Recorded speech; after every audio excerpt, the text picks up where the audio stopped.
Hey, welcome back. So here's another example of the two-pointer technique for us to try out.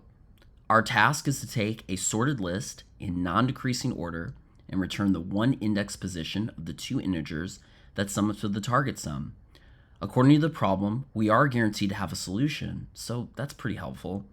What's not so helpful is that we must solve this question using constant space, so we can't do something like use a hash map like we might have been able to in the original two-sum question. The trick is that since the array is sorted, we can go ahead and use the position of the two pointers as a kind of search. If the current sum of the two numbers the pointers are pointing to is less than the target, it means that we need to increment the left pointer by 1. And likewise, if the current sum is greater, it means we need to decrement the right pointer by 1. Okay, so take a look at the first test case. We place the pointers at either end of the array. We see that our current sum of 17 is too big, so we need to decrement the right pointer by 1. It's still a little too big, so we need to decrement the right pointer again. Well, now the sum is on target. We can go ahead and return 1, 2 in this case.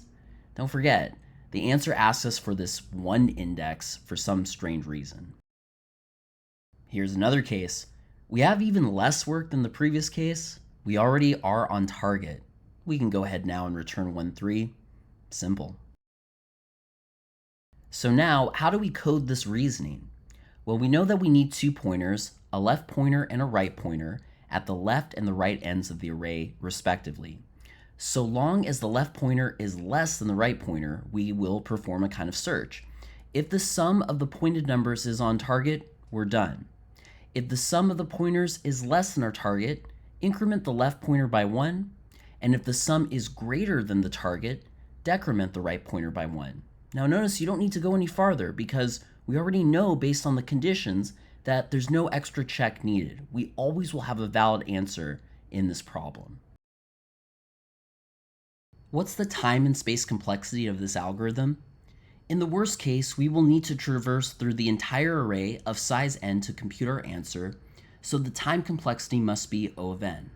As promised, there's no extra storage that we've used, so the space complexity of this algorithm is O of 1. This is another fairly straightforward problem using the two-pointer approach.